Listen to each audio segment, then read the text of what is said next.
Assalamu alaikum and welcome back to the lecture series of Pakistan Studies. Today is the 12th lecture of that series, and in the previous lectures we talked about the Simon Commission and Nehru Report. Both of them were the part of the constitutional struggle that the British wanted to give an acceptable constitution to India, and kind of an institution that was acceptable to both Congress and Muslim League and the other communities.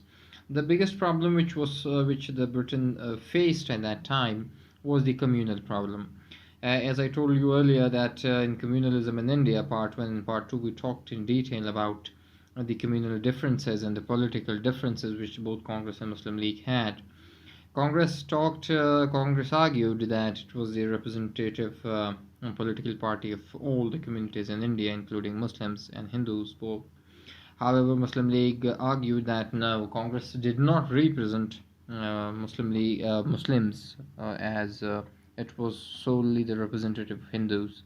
And Muslim League argued that Congress propounded the policies that were beneficial for Hindus and it neglected the rights of Muslims. And it was Muslim League, according to Muslim League, that they stood for the rights of Muslims on each and every point. As we can see that when Simon Commission arrived, the Muslim League rejected Simon Commission, as it argued that there was no Muslim in Simon Commission, and subsequently it also rejected the Nehru Report. And Muslim League argued that it did not serve the interests of Muslim. And Jinnah proposed a few amendments in the Nehru Report which were rejected by the Congress. That's why, in response to Congress Nehru Report, Jinnah gave his 14 points. These 14 points are the famous 14 points which we have studied right from the first days in our schools and colleges and now in university. We will be looking at Jinnah's 14 points a bit thematically, and we will try to understand these 14 points, that what Jinnah and Muslim League meant by these 14 points. So they were present in 1929. Moving to the next slide, all India Muslim League was divided into two opposing camps known as Jinnah League and Shafi League. As I told you earlier, that on the issue of Simon Commission, Jinnah and Shafi, they both parted ways, and the league was divided into two groups, that is the Jinnah League and the Shafi League. Jinnah presented the demands of Muslim League, which came to be known as the 14 points. In March 1929, at the annual session of All India Muslim League, he declared his famous 14 points. So, this was as I told you earlier, this was a kind of a response to the Nehru Report. As Congress had rejected the daily proposals which were, given by Jinnah to them, that 1/3 representation should be ensured in center, and weightage system should be given, and the residual powers should be given to the provinces, and then that formula might be acceptable to Muslim League. When these demands were rejected by Congress, then Jinnah gave his 14 points. Coming to the 14 points, number 1, federal system. The form of the future constitution should be federal, with all the residuary powers vested in the provinces. The central government to have control only of such matters of common interest as may be guaranteed by the constitution. Both Nehru and Jinnah favored a federal system. In the previous lecture, I told you what federal system meant. Federal system means when there is a center and there are federating units of provinces. So both Jinnah and Nehru favored the federal system. They disagreed on the point that Motilal Nehru had suggested that the center should be strong and the residuary power should be given to center. However, Jinnah argued that no, the provinces or the states or units, they should be empowered, and the residual powers should be given to the provinces. And the authority of central government should be only limited to those matters that are of mutual interest or that are of common interest of the whole state or the whole India. The second point is of provincial autonomy. Any form measure of autonomy shall be granted to all provinces. As I told you earlier, that in India, those small parties and those small communities or the minorities always demanded provincial autonomy, and that provincial autonomy was, some type of a guarantee to their freedom, some type of a guarantee to their freedom of, guarantee to their rights. Well, that's why each and every political party that was a small political party and minority, they demanded the provincial autonomy. The third point is representation of minorities. All legislative all legislation in the legislation in the country and other elected bodies shall be constituted on the definite principles of adequate and effective representation of minorities in every province without reducing the majority in any province to minority or even equality. As I told you earlier, that the Muslim League always talked about weightage, that they should be given weightage, that those provinces with Muslims are the minority, they should be given weightage. But at the same time, when the weightage system was introduced, the two bigger provinces, or in fact the biggest provinces, that are Bengal and Punjab, they were Muslim majority provinces, but under the weightage system, the majority was converted into minority. So, in his 14 points, Jinnah demanded that minorities should be represented effectively in each and every province, but the majority provinces should not be converted into a minority one. So this was one of the core demands that was put forward by Muslim League and Muhammad Ali Jinnah. The next point is number of Muslim representatives, and the number of Muslim representatives which Jinnah demanded was that it should not be less than 1/3, and it comes to the same point which I discussed in the previous lecture, that Muslims wanted 33% of representation, and that 33% representation was vital because Muslims or the Muslim League wanted a kind of grand share in amending the constitution. The next point is separate electorate. The representation of communal groups should continue to be by means of separate electorate as at present, provided that it should be open to any community at any time to abandon its separate electorate in favor of joint electorates. If you remember in Nehru report, Nehru had argued for joint electorate, and I had told you that why Congress and Nehru demanded the joint electorate. The only reason was that they believed that due to separate electorate there will be communal differences and there will be communal division, while Jinnah argued that separate electorate should be there for Muslims, and it should be the choice of any community if that chooses to leave the separate electorate in favor of joint electorate. It should be the discretion of that community. It should not be imposed upon any community, rather it should be the discretion of that community. So in separate electorate, Jinnah pointed out that it should be there, but there should be an option given to the community if at any point or at any time or at any space they choose to leave the option, they must have that option to opt the joint electorate. The next point is Muslim majority provinces. Any territorial redistribution that might at any time be necessary shall not in any way affect Muslim majority in Punjab, Bengal and NWFP. As I told you earlier, that Sindh was made part of Bombay, and Bombay was a Hindu majority province while Sindh was a Muslim majority province. So when that was combined, therefore that rose suspicions among the people of Sindh, and they demanded that it should be separated from Bombay.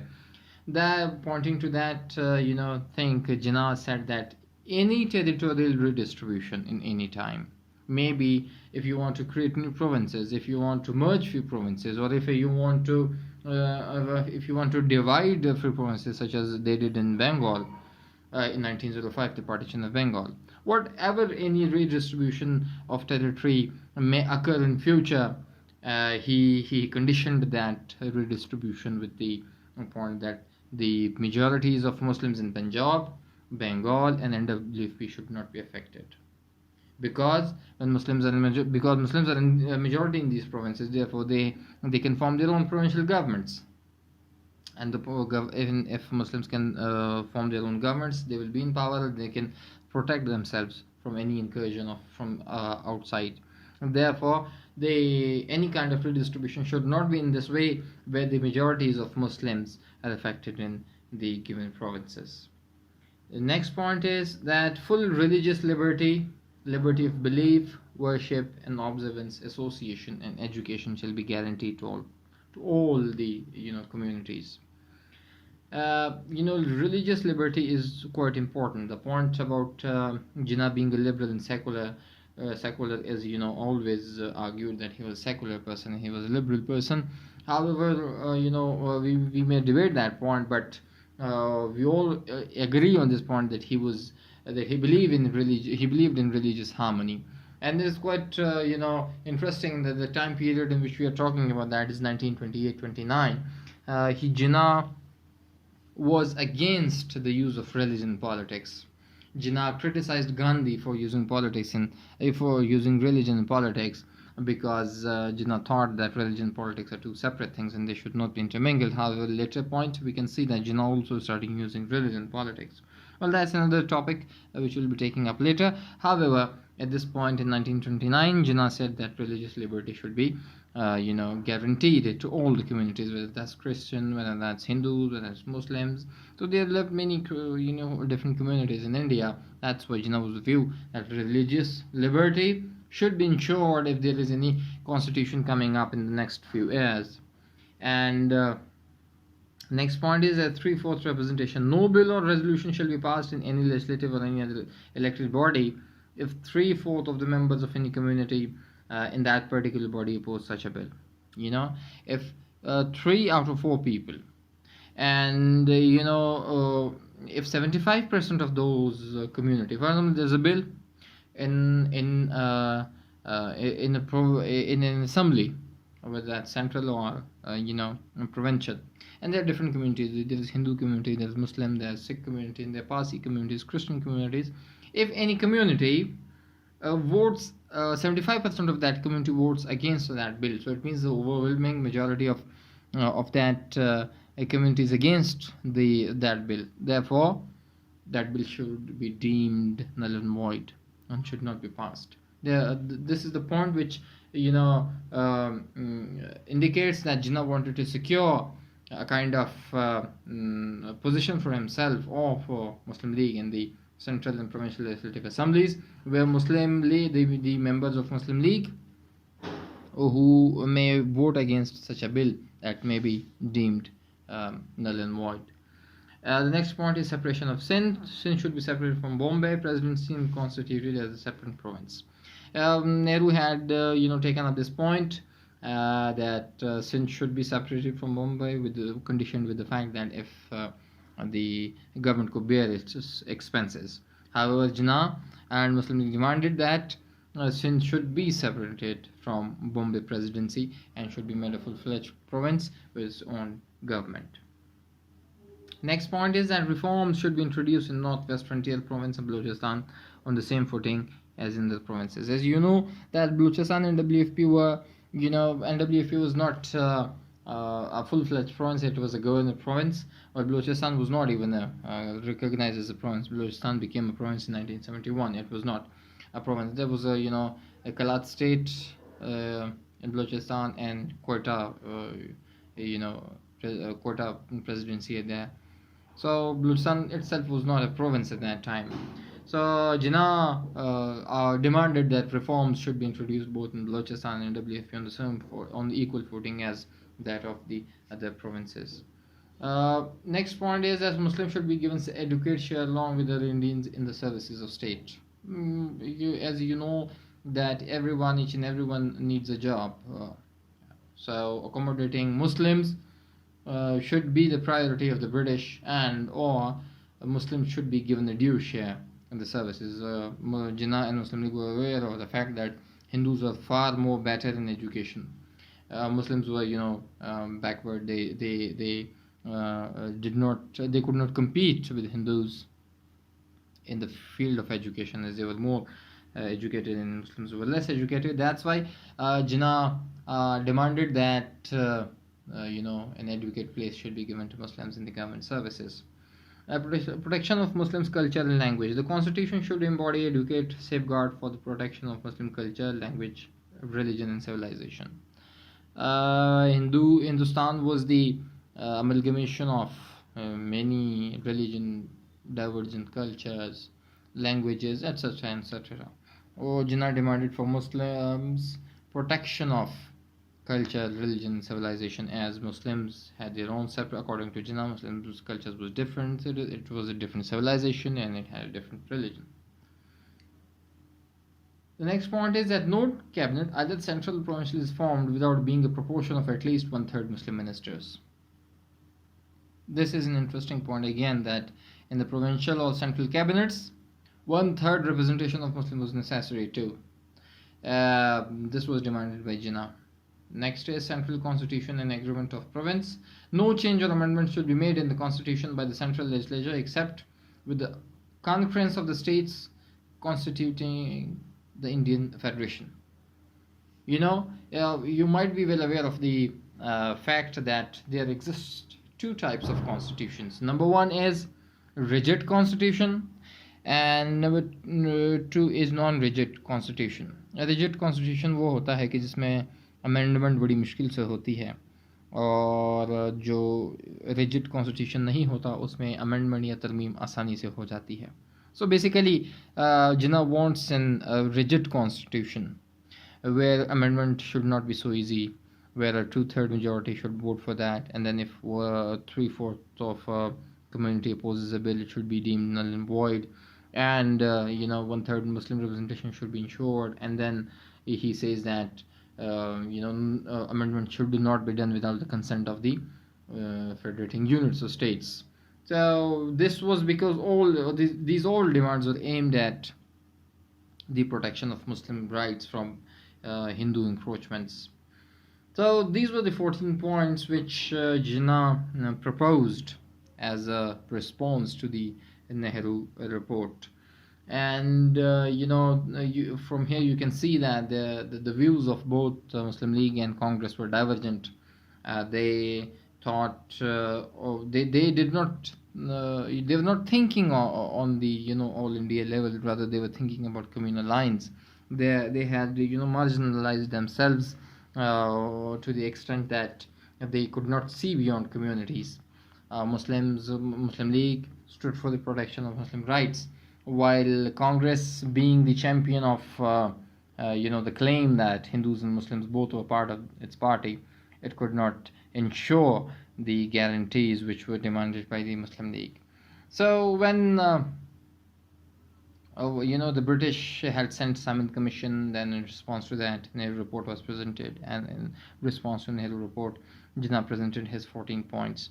So you can see that there was no consensus among the Indian political parties.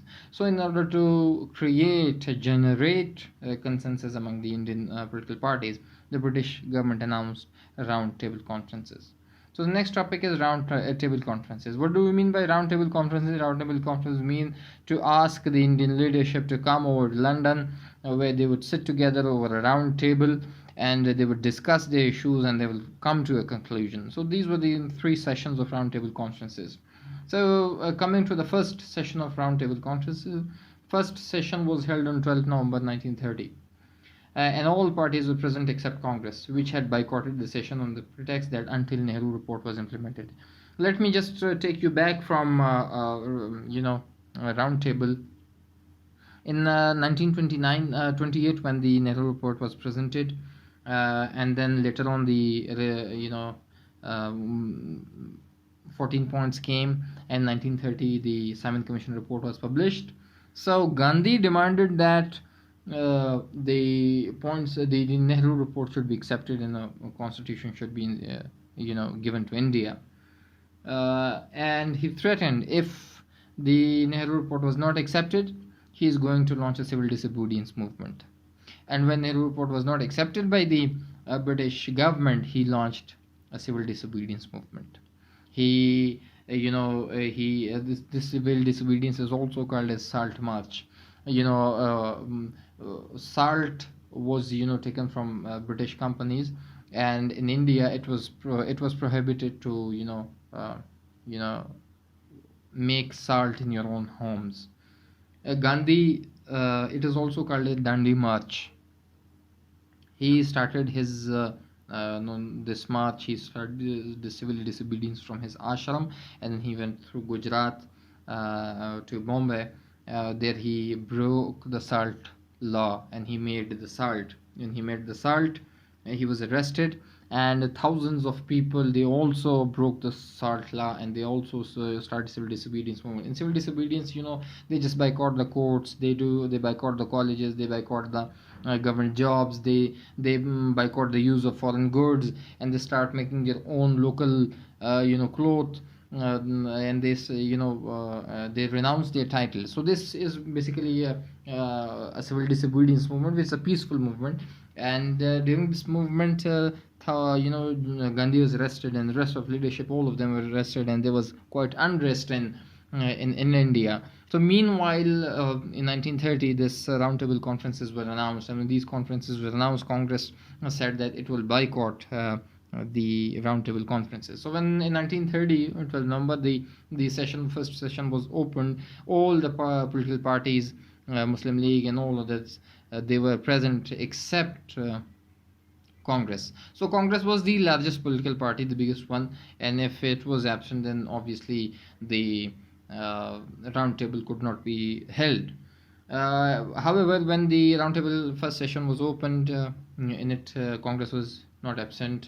The rest of the parties negotiated few points, and those points is that the federal system was approved. All parties agreed that federal system should be, the form of government in India. And the conference dealt with the details of the constitution through 8 subcommittees on federal structure, provincial constitution, franchise, Sindh, the NWFP, defense services, and minorities.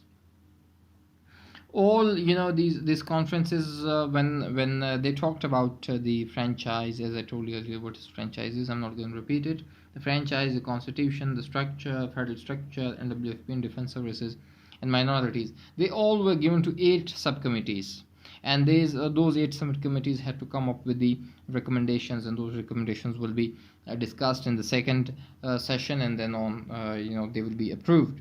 However, the main question which was present before the subcommittees was the questions of minorities. What Muslims demanded and what Muslim League demanded was the advocate safeguards for themselves and for their community.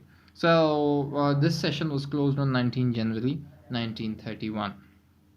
This was the first session, and then coming to the second session, it was before when the second session began, when second session was going to begin, Gandhi was in jail at that time. When Gandhi was in jail at that time, therefore there was this threat that if Gandhi remained in jail, and if Congress was on the streets, and if civil disobedience was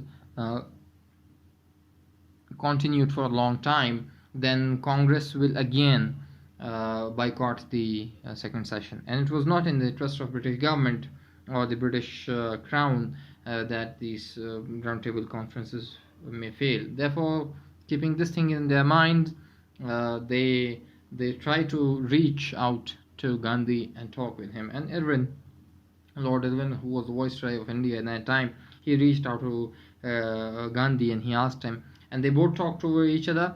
And during talking, there came a pact called as Gandhi-Irwin Pact of 1931. In this pact, Gandhi demanded that all the prisoners should be released, that the demands of Congress should be accepted, and Irwin asked Gandhi to participate in the second session of roundtable conferences, and Gandhi agreed to that.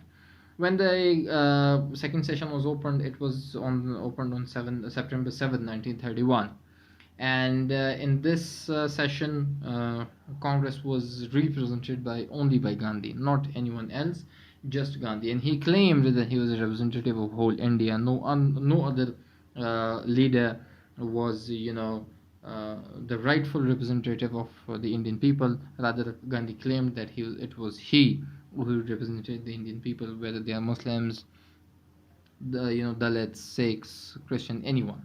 However, the Muslim League was Muslim League was represented by Muhammad Iqbal, and the Dalits, the minorities, or the low caste of the Hindu people, they had also asked Muslim League that they be represented. So in this session, Gandhi insisted on the implementation of Nehru Report. His only argument was that the Nehru Report, it was a combined document. It was the only document that should be implemented in India.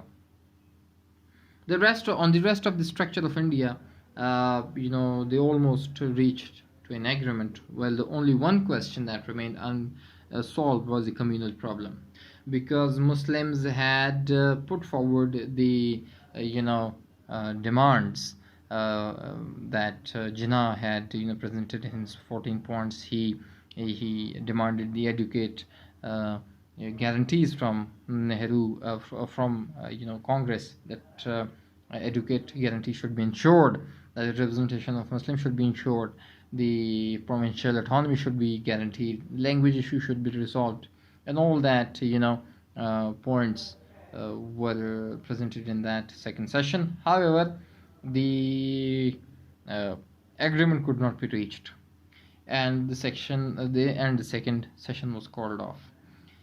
Later on, when the second session was called off, British came to the conclusion that Hindus and Muslims, they could not be reconciled, and they could not sit and talk to each other. That's why they thought that they should give their own formula of the communal issue, and they tried to resolve that issue on their own. And this effort is called as the Communal Award. Coming to Communal Award, as when the communal problem could not be solved, the British gave its own Communal Award in 1932. It retained the separate electorate for Muslims. It means that the British was convinced the separate electorate was vital for Muslims, therefore they kept it for Muslims. And weightage was given to Muslims in Hindu majority provinces, and Hindu in Sikhs and Muslim majority provinces, due to which Bengal and Punjab turned into Muslim minority provinces. As I told you earlier, and time and again I have reiterated this point, that if weightage, the formula of weightage is applied in India, this weightage caused a problem to Muslims, and Jinnah had said that weightage should be given to Muslims, but not in such a way that the majority of the Muslim provinces may be converted into a minority. And the same thing happened in Communal Award, when it was announced. The weightage was given to Hindus in Muslim majority provinces, and Muslims were given the weightage in Hindu majority provinces. Therefore, Punjab and Bengal, they automatically became the Hindu majority provinces. However, actually on the ground, the population of Muslims was greater than that of Hindus and Sikhs. As you can see, that this Communal Award was not neither in the interest of Muslims nor Hindus, neither Muslims nor Hindus. That's why both Congress and Muslim League rejected this Communal Award. As you can see, that there is a process of a continuous process of a proposal, a counter proposal, then a proposal, and then a counter proposal, and then a mediate, an effort of mediation between these two. So this communal problem could not be solved, and this is the basic problem which lasted till 1947. And in 1947, when we will reach that point, you will see that what kind of violence broke out there, and how many people were killed just because of this only communal problem. So this communal problem was quite a threat. It was a real problem. However, Congress had denied the fact that this problem ever existed. So the Communal Award was rejected. When the Communal Award was rejected, the British announced that the third session of the roundtable conferences will be announced. Coming to the third session, was not important, as neither the Muslim League nor Congress attended it, and there was the debates on all the on all the 8 subcommittees that was finalized, and that was except for the communal issue, the communal problem, it was not resolved. However, the British was bent upon the fact that they were going to give a kind of a constitutional act to India that it might be run upon. So the third session began on November 17, 1932, and Congress did not participate in it. After the conclusion of third session, a white paper was issued in March 1933. You know what is a white paper? White paper is a document, an official document, in which the deliberation of a conference, or the deliberations of governmental activity, or to bring something on record, a white paper is issued. And that white paper means that it's a white paper, the color is white, and things are written on it, and they become as part of an official record. So the deliberations of roundtable conferences, and the demands and counter demands, and the mediation and the communal award, they were all made part of this white paper, and it was published in March 1933. This white paper was then sent to the British Parliament at that time, and in the British Parliament, in the House of Commons, in the House of Lords, it was debated, and then it was given to the committee, and committee debated over it, and committee took almost 2 years, from April 1933 to November 1934. That is 1.5 years almost. And this committee, debated each and every point of this white paper, and then on 22nd of November 1934, the committee presented its report to the Parliament, and it was debated again in the Parliament in 1934, and in 1935 it was passed by the Parliament, and in 1937 it was given section, and this became as the Indian Act of 1935. So you see that how the constitutional problems, or how the constitutional clauses are debated, and how the constitutional things are made. It's a process in each and every country. Pakistan has also learned this process, that if there is a constitution issue, it is brought to the Parliament, then Parliament is debated, then it's given to a committee, and then after given in the committee works on it, and then brings back to the Parliament then debates again, then votes on it, and then it's sent to another house, there it is debated, and then brought back, and then sent to the president and signed.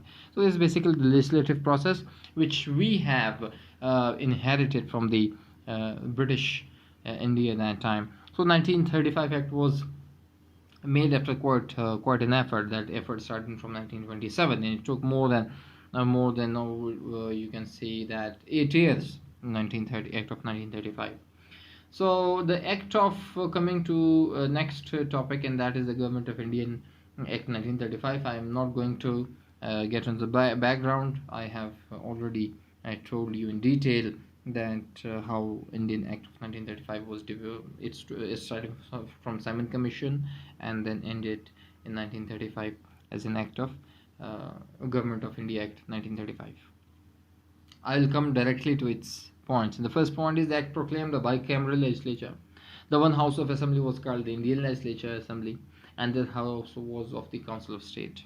Bicameral is a word, as I have told you earlier so many times, that bi means two, cameral means houses. A parliament that is comprised of two houses is called as bicameral. In Pakistan, we have a parliament, and parliament has two houses, that is National Assembly and the Senate. Same is the case here in 1935, in the first provision that was proclaimed. It had a bicameral legislature, and in bicameral legislature, the first house was called as the Indian Legislature Assembly, and the second one was the Council of State. So it means that the Legislature Assembly had the represented the masses, represented the people, while the Council of State represented the provinces and units of that time. The Council of State was the upper house, that was a permanent body, that could not be dissolved, like the lower house of the Parliament. 1/3 of the upper house had to retire after 3 years. The lower house of Assembly, Indian Legislature Assembly, was not an independent body. The laws passed by Assembly could be vetoed by Governor General. So it was called as the upper house. It was a permanent body. It did not dissolve, and its half members retired after. For example, let's say there are 10 members. 5 of them will retire. They have 6 years in time period. So after 3 years, half of them will retire and half will come, and then the other half will retire next 3 years, and then that will be replaced by another one. So this body is kind of permanent body. It does not dissolve, while the lower houses dissolve. And the lower house, the budget session and all those were debated in the lower houses. However, it was not an independent or a sovereign body. Its proceedings, legislature could be vetoed by the Governor General. So it means Governor General had the outstanding powers at that time. The second one is regards the federal budget. It was consisted of two parts. One part consisted of non-votable part of the budget, that was 80% of the whole budget. This part budget could not be discussed or amended in the legislature. The other part of the budget that consisted 20% of the whole budget could be discussed or amended in Federal Assembly. 80% of the budget was non-discussable. Whatever is brought there, you cannot discuss it. Okay, you just have to give a consent. You have to accept it, whether you like it or dislike it. The 80% budget, you have to sign it. While the 20% of budget, you can debate it, you can amend it, you can so the Government of India Act 1935 was kind of a lollipop to the Indian people. Okay, you just take it as a lollipop. You have these 20% of rights, but you cannot argue on the 80% budget. The provinces were given more authority and powers, and for the first time the provinces were made separate entities. Provinces were given the full authority. The chief ministers, they were given the authority, and obviously that diarchy system existed at the central level but not at the provincial level. Provinces were made separate entities. The next point is the system of diarchy was scrapped and the provinces introduced from the center. As I told you earlier, in the reforms in 1919, the diarchy system means that there are reserved subjects and then there are transferred subjects. The reserved subjects are those subjects that are directly under the authority of the center, such as defense, such as currency, such as trade, such as foreign relations, such as military and defense related things. And even if you can see from the points that 80% of budget is even central reserved thing, and with the that reserved means that the British government had the authority, while the transfer of those powers that were given to the Indian representative and the Indian people who could work on it. So under the Act, there were the three lists of subjects. One was federal, second was provincial, the third was concurrent. Before going on to it, let me make you understand of the list. What do we mean by list? When government comes into power, it has certain kinds of power. That is executive power, judicial powers, legislative powers. And in those legislative powers, there are different kinds of powers, such as sanitation, such as education, such as health, such as defense, such as industrial policies, and all. One can understand what kind of powers a government has. So the British government, Indian government, had also that powers, and it introduced three lists. List number one, those powers which were exclusively of the center, and the second list, those powers which were exclusively of the provinces, and third list, those powers which were jointly operated both by center and provinces. So the first list was called as central list or federal list, the second one was called as provincial list, and the third one was called as concurrent. And concurrent means that those powers which were jointly operated both by the center and the federating unit. And the whole country was divided into 11 provinces. So this was all the about the Government of India Act 1935.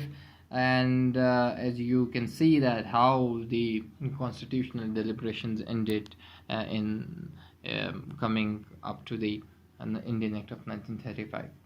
As regards the reaction of Congress and Muslim League, is that, as you can see that what were the demands of Congress in Nehru report, you could see that they demanded the dominion status. So India was not given a dominion status in 1935. That was contrary to the demand of Congress. Congress demanded provincial autonomy. It was not given. Congress demanded a responsible government. It was not given in 1935 Act. Nehru had demanded in Nehru report Hindi is the language, official language of India. It was not conceded. So when the demands of Nehru report were not incorporated into the Act of 1935, finally Congress rejected this act. Well, at the same time, if you look at Muslim League and Jinnah, what were the demands of Muslim? They demanded 1/3 representation. It was not given. Muslims demanded advocate guarantees for the Muslim right. It was not given. Only 1/3 representation Muslims demanded. It was not given. Only separate electorate was conceded to Muslims. It was in some kind of peanuts thrown to the Muslims. And Jinnah, while looking for the system of federal governments where the center was not to be empowered, while the provinces should be empowered.